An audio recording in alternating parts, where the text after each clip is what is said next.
All right. I now pronounce you man and wife and wife and wife. What I'm talking about is polygamy.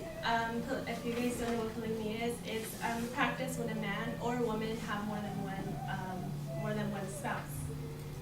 For a man, having more than one wife is called polygamy with an N, and for a woman, having more than one husband is called polyandry.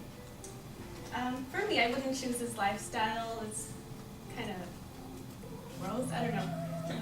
I just want to keep the man for myself. Why are you doing stuff with other women? I wouldn't do it. So today I'm going to describe to you where polygamy came from, who still practices polygamy today, and some reasons that why people choose the polygamous life. It's dated back to where Native Americans practiced polygamy, and it's the European mountain men often took the native wives and adopted the practice. And it wasn't until early mid-1800s where the leader of a Mormon church, I don't know, he just came up with this, or he adopted from the Europeans to have more than one wife. So the leader, I believe his name was Joseph Smith. He married, he had 33 wives. So, and I believe the youngest was 14, and 5 were 17 and under, and there was 2 that he married that were his adopted daughters. It's kind of gross.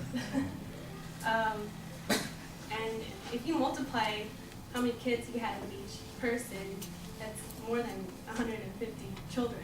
That's insane. So today, polygamy is legal in South Africa, in Egypt, Morocco, and other countries in the Middle East. And some countries such as Israel, polygamy is illegal, but the law isn't enforced. Here in the U.S., polygamy is illegal.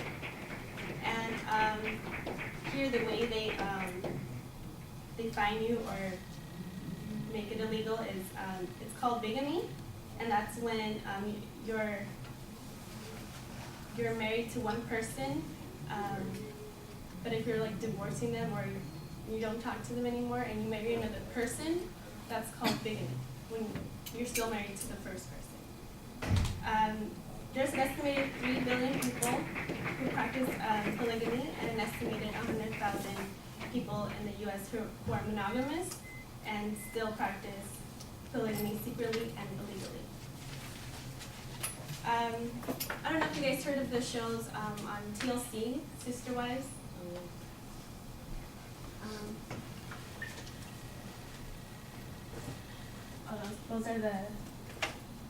This is the Mormon leader of the church, and those are his wives and children. Alright, so I don't know why his face got cut off.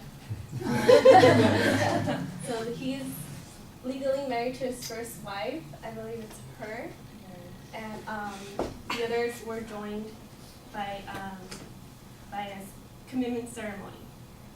And these are his family. He has 16 kids, and I think it's really weird to send.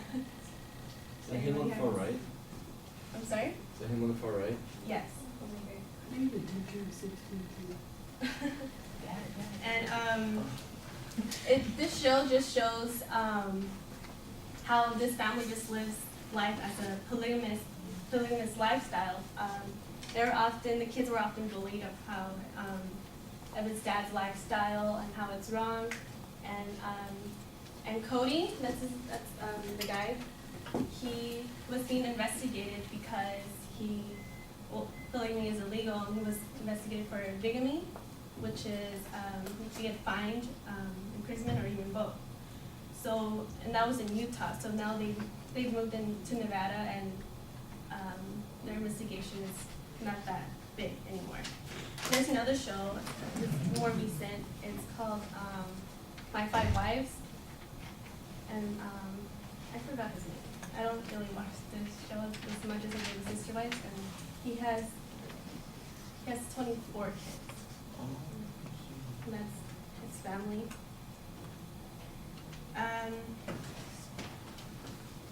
So yeah, this is what this show, if you guys want to know more, this show what polygamous really is, how they live about it.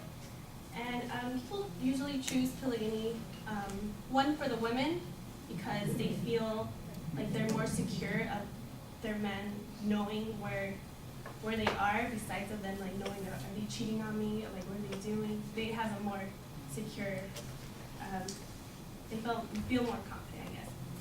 And so today, give you a perspective of polygamy is, where it came from, who still practices it, and again, I wouldn't choose this lifestyle. I don't. No, it's not for me. But it's something. Yeah, it's something I wouldn't want to do.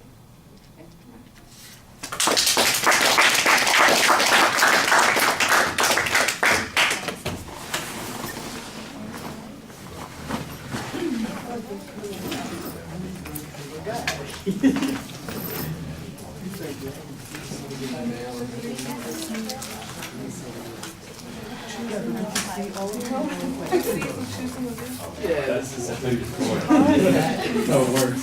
Four chooses were self-conscious. It's called math. Algebra. If you have four tubes, you're okay.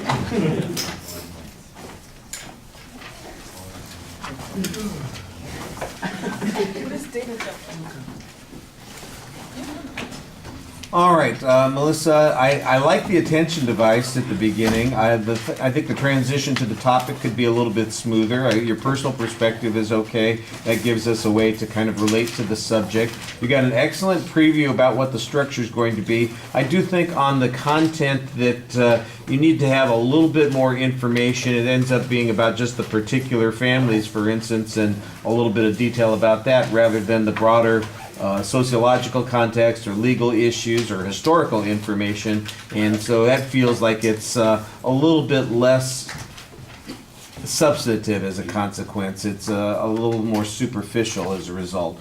Delivery factors, I mentioned it to somebody else earlier, you have a tendency to stand sideways. As soon as the screen comes down and you're looking at pictures, you're turning and giving half of the speech to the screen. So you don't want to be doing that.